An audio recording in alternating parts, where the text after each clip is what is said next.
Oke, assalamualaikum warahmatullahi wabarakatuh. Di sini saya akan menceritakan tentang kisah masuk Islamnya Abu Dzar Al-Ghifari. Pada awal di mana beliau pertama kali mendengar tentang Nabi Muhammad SAW,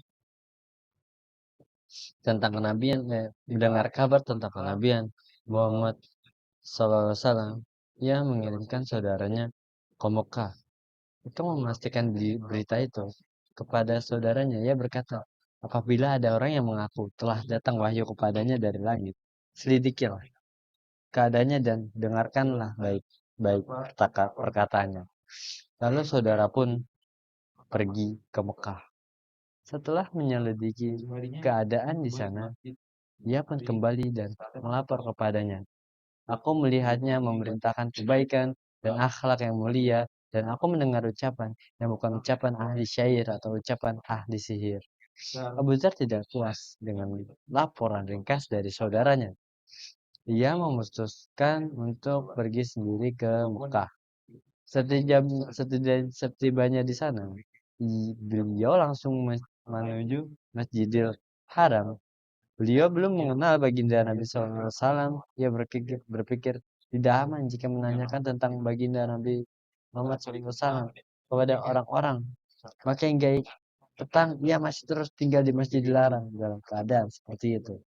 Ketika hari sudah mulai gelap, Ali radhiyallahu anhu melihat ada seorang musafir asing pada masa itu menunaikan hajat para musafir. Orang-orang miskin dan orang-orang asing sudah menjadi kebiasaan masyarakat Arab. Ali bin Abi Thalib radhiyallahu anhu pun membawa musafir itu ke rumahnya dan menjamunya, tetapi Ali merasa belum waktunya bertanya mengenai siapa dan apa maksud kedatangannya musafir tersebut. Juga tidak mengemukakan maksudnya kepada tuan rumah. Pagi harinya, beliau kembali ke masjid. Sepanjang hari, keadaan tetap seperti itu. Abu Dzar tidak bisa menemui baginda Rasulullah SAW karena beliau belum mengenal baginda Nabi Muhammad SAW dan tidak bisa bertanya kepada siapapun. Kemungkinan besar hal tersebut disebabkan berita tentang permusuhan orang-orang kafir terhadap Rasulullah SAW telah tersebar luas. Siapapun yang menemui beliau akan disiksa dengan segala cara. Ia pun berpikir, tidak mungkin menanyakan kepada orang lain mengenai keadaan Rasulullah SAW yang sebenarnya. Ia takut jika beliau bertanya kepada seseorang, kemudian orang tersebut berprasangka buruk, ia akan mendapat kesusahan.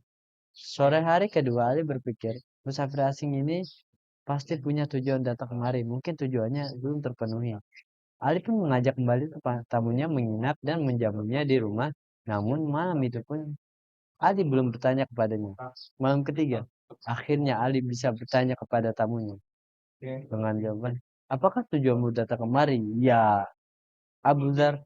Setelah minta Ali bersumpah dan janji akan menjawab dengan jujur setiap pertanyaannya. Barulah Abu Dzar mengutarakan maksudnya. Ali berkata, sungguh beliau utusan Allah SWT.